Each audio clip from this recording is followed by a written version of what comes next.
bii nañu bàyyi ba ci kanam dégg nga boobu nañu bàyyi ba ci kanam c'est extraordinaire c'est extraordinaire. non Sénégal daal doo comprendre quoi. boobu daal. waaw nañu bàyyi loolu yëpp naa ci ñëw. di nga si ñëwaat dinaa ci ñëwaat dégg nga. incha allah naa ci ñëwaat. alors léegi nag dañuy waxtaanee actualité bi nga xam ni mbootaayu presse yi ñu ngi koy waxtaanee lu ci mel ni CDEPS président Macky Sall recevoir na leen fële ca palais ba ni waaj amal li nga xam nag mooy élection présidentielle mu xamal leen ni li nga xam nag moo di dette fiscale bi dina leen ko jéggal mu toll woon ci 40 milliards. naka démb am ñenn ñu nekk ci presse bi jot li nga xam ne nag moo di benn avis pour rek nu fay li nga xam ne nag moom mooy di boobulee mbir mu jaaxal li nga xam ne nag moo di sénégalais yi wala ñi nga xam ni ñoo nekk ci mbootaay presse bi tey yii nan nga mën jàngatee mbir moom nga xam ne Macky Sall diggoon na leen ko waaye finalement loolu mu jëwul sotti. xam nga Sylla gis nga on ne peut pas vouloir le pain et l'argent du beurre. déedéet le beurre et l'argent du beurre mënul nekk. mënul nekk. Parce que la presse ce sont des entreprises dirigées par des hommes d'affaires. yaa ngi dégg bu baax ma lay waxee. dirigées par des hommes d'affaires. qui ont investi dans la presse pour vouloir am retour d'investissement. ñoom ñoo ci nekk du dëgg. c'est pas le journaliste c'est pas le technicien c'est pas insulé ñoom c'est des employés. waaye entreprise ba kaka moom. c'est un patron. d'une entreprise. waaye boo yoree sa entreprise. yaa ngi jaay di jënd. mais da nga war a fay impôt. waaye maire bi nekk ci koñ bi di jaay caaf. mënul nekk di fay juuti impôt la. et que man ma toog sama immeuble bii ma def ci at fayuma impôt. yaa ngi comprendre li ma la wax. dafa am loo xamante ne vraiment ñun sax waruñu ko nangu. ñun waruñu ko nangu. fisc ay yooyu noonu pour man boo yoree sa entreprise loolu dañ koy def. mais nag je ne suis pas d'accord que ñu defal ko ñeneen et que ñun duñ ñu ko defal. vraiment bu ñu ko defalee ñeneen je suis d'accord nañ ñu ko defal. mais le fait que ñu defal ñeneen loolu sax dama koy ŋaññe dama ne. les 18% de taxes. amul benn réew bu respecté boppam buy nangu xaalisam ñu koy saax-saaxe 18% loolu lañ wax mooy taxe 18% bi da nga ko war a fay. parce que yow ci ngay bénéficier man ci lay bénéficier man su ma moomee entreprise bii fayuma taxe alors que su ma génnee fii maa ngi jël tali bii war a dem. tali boobu 18% yooyu ñoo koy defar. ñoo koy tabax. après bu amul man may toog ci micro fii di naan diw deful nii diw deful lii liggéeyul fële mu ngi yàqu. alors que man maa ngi nii sama 18% nakkuma di ko fay. man su ma fayul keneen fayul wala ñi exonéré ma man. exonéré keneen fu ñu jëm. duñ dem fenn moo tax la direction des impôts et domaines pour man dafa war a dem au-delà de lii yëpp. mu digitaliser li nga xamante ne moom mooy vraiment les impôts. pour koo xamante ne. def nga publicité lunette bi léegi 18% yi mu dem léegi du taxawaalu. du taxaw moom. mais bu fekkente ne dafay taxawaalu foofu mais ki entreprise da koy commenter di ko lekk après ba fin d'année nga indil ko nag redressement fiscal mais loolu baaxul. beneen bi ça c'est le premier aspect. le second aspect damay ni ma waxoon ci Macky Sall moom lay wax le président Diomaye. il faut que ñu bàyyi xel ñii nga xamante ne ñoom ñooy liggéeykat yi. Qu'est-ce qu'ils ont fait pour les travailleurs? nee naa la l'entreprise c'est pour quelqu'un qui est dans les affaires qui est investi pour un retour d'investissement mais ki nga xamante moom mooy le travailleur le journaliste le technicien le preneur de son le régisseur ainsi de suite qu'est-ce que les États ont fait pour eux? Et de la presse mu ngi fii c'est pour qui? C'est pour les entreprises de presse. C'est pas pour les journalistes. C'est pour les entreprises de presse. Aide à la presse bu génnee. man sama patron man xaw ma fu muy dugal aide à la presse sama yoon nekku ci. ci kaw lay yem. ci moom lay yem. moom moo xam fu mu koy dugal. mais en principe man waroon naa ci gis sama bopp. mais je n'en ai pas le droit. parce que appui aux entreprises de presse la. mu ngi dem ci borom entreprise ba moom moo xam lu mu koy doyee. ñi jógee foofu ñu ne dañuy exonérer bu ñu exonérer toujours c'est l'entreprise. parce que man lekkuma ko yow lekkoo ko yow sa liggéey lañ nekk di la fay. te moom moo créé entreprise bi mu ne da koy créer pour liggéeyloo ay nit pour mun leen fay. c'est parce que peut-être mun na ko maintenant munu ko baser nag ci ay impôts. mu naan du fay. ce n'est pas normal.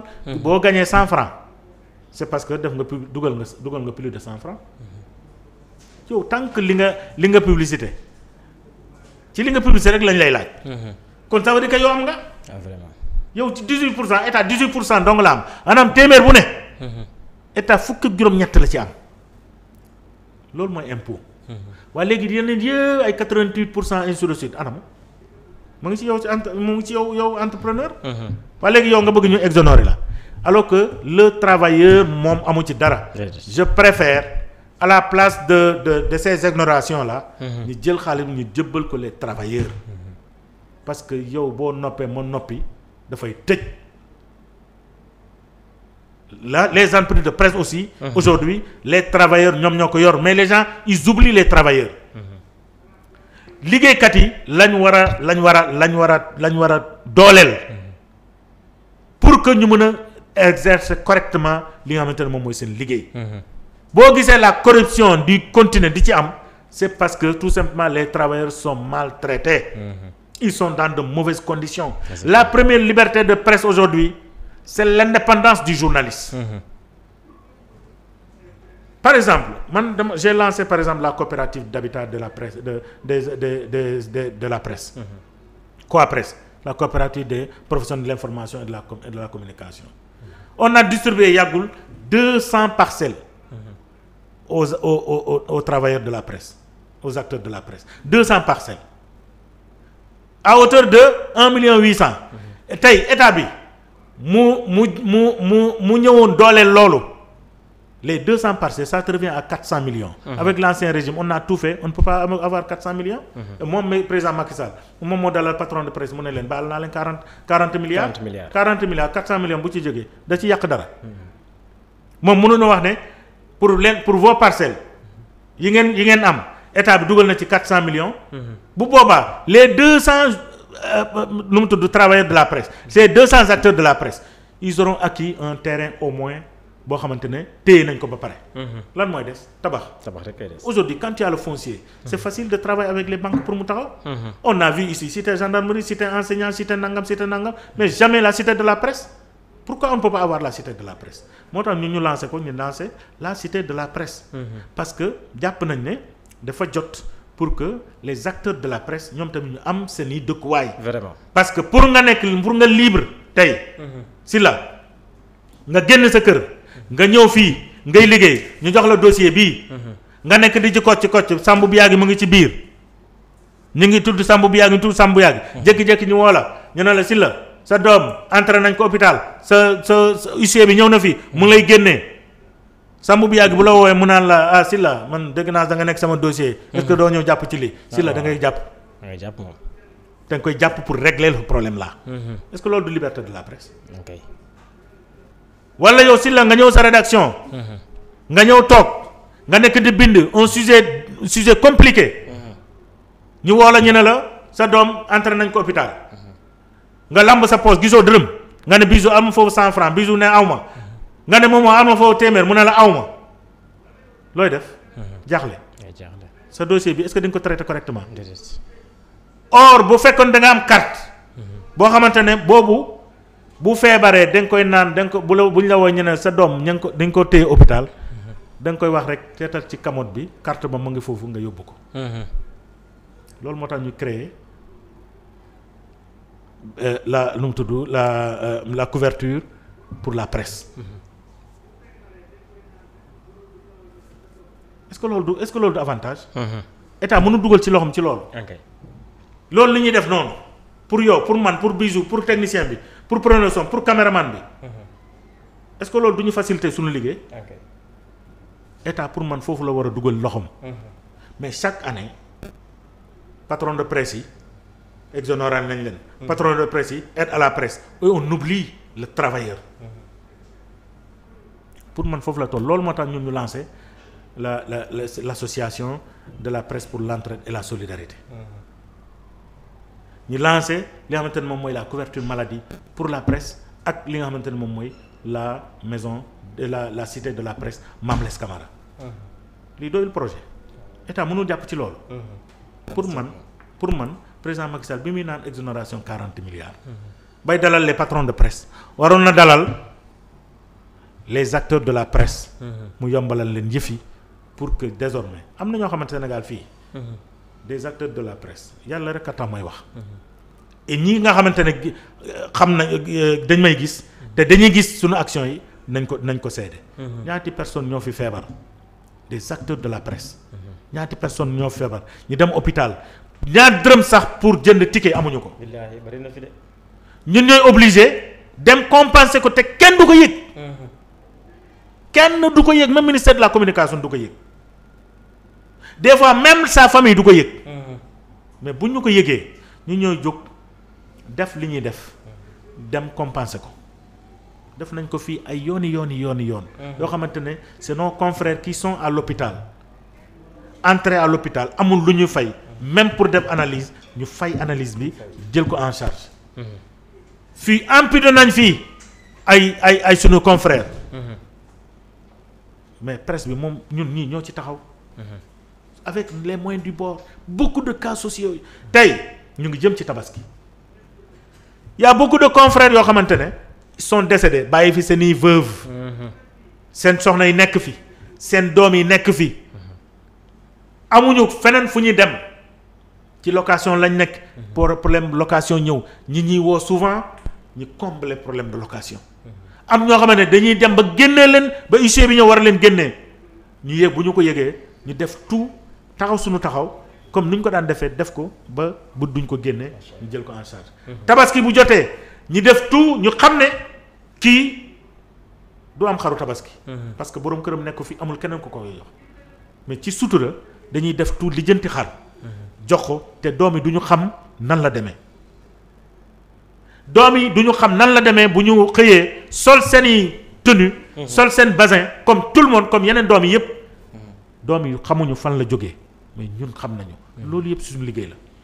loolu yëpp ñu ngi ci guddi ak bëccëg. nekk ci mais xanaa ñooñu war nañ leen mën a bàyyi xel. vraiment ci état. pourtant du suñu rôle. mais dañ jàpp ne c'est un maillon manquant aujourd'hui de la presse. ñu ne non il faut ñu taxaw ci moo tax may remercier l'ensemble des acteurs de la presse rawatina ñi nga xamante ne ñoom ñoo nekk ci association de la presse. pour l'entraide et la solidarité. te lépp lu ñuy def. ci sutura la bëgguñu kenn mu yëg ko. amul kenn ku mun a taxaw tey. mu naan waa ñii defal nañ ma lii defal nañ ma lii. parce que dañ leen ne ci sutura la ñun ñi fi ñëw ci ñun ñii lay yem. man yow ak kii ñun ñett ci ñun lay yem. kenn du yëg bu ko kenn yëg. ñii du ñu ko yëgal yow it bu ko yëgal. même sa doom yi bu leen yëgal. defal si yow yaa ko lijjanti nga jox leen année scolaire. bu ñëwee on fait la même chose année scolaire ñëw na xale yi am na ñoo xam ne privé lañ nekk. am na ñoo xam ne public lañ nekk waaye amuñ fourniture. ñu xar suñ tànk tubéy def tout ba lijjantil leen ay fourniture dem jox leen ñu dem école comme tout le monde. ñu am yëre comme tout le monde mais loolu sacerdoce la. vraiment est-ce que nooñu waruñu leen jàppale tey pour que les confrères mun a nekk dans le bon confort. si tu étais dans le bon confort. nga nekk dans le bon confort ñu jàppale la nga am sa kër. si la nga am looy fajee sa doom yi. si la yann yéex boo fi jógee. sa doom sa njaboot kenn du ko génne ci biti. parce que am na loo fi bàyyi. si la boo demee bàyyi leen fii. au moins am nga carte boo xamante ne carte googu mu nga ca kër ga. saa ñu feebar ñu jël ko ñu dem faju ji te duñ fay dërëm. loolu baax na wala baaxul. baax na moom macha allah. ndax loolu état. waru ci mën a jóg. moo gën de lii de lañ wax président Macky Sall. defu ci dara. ba jóge fi defu ci dara. dara def ko ci. léegi nag ñu naan muy après muy woo gars yi mu naan da leen di exonérer 40 milliards. Ça c'est les patrons de presse. je n'ai rien contre les patrons de presse. mais nañ jàpp ne aussi ñoom ñi ngi defar seen bopp défendre seen bopp mais man tamit damay défendre sama bopp. sama bopp mooy ñan mooy les travailleurs des entreprises de presse moi je suis patron de presse hein. j'ai mon organe de presse moi. mais ça je règle ça au second plan. au premier plan c'est le travailleur qui me revient. c'est le travailleur que je trouve sur le terrain. c'est le travailleur selon qui tu fais le direct depuis le tribunal. c'est grâce aux travailleurs que aujourd'hui on est en direct. c'est grâce aux travailleurs aujourd'hui que tout ce qu'on dit là est en direct. waa léegi yow nga ne kooku doo ko mettre dans de bonnes conditions. kooku boo ko ne mettre dans de bonnes conditions ngay xalaat sa bopp kese bu ñu ne aide à la presse nga dem jël bu ñu ne exonération ñu exonéré la bokkul ak sa lijjanti yeneen sa lijjanti sa dugg génne yi ngay def. yi ngay amassé ñëw bokkul ak publicité yi. yow tu es dans de bonnes conditions mais tes travailleurs ne sont pas dans de bonnes conditions. et tu veux avoir un travail un produit de qualité. mënul nekk disons-nous la vérité. Exactement. donc je pense qu'aujourd'hui le gouvernement doit plutôt penser aux travailleurs oui aux chefs d'entreprise parce que ñoom ñoo ñu recruter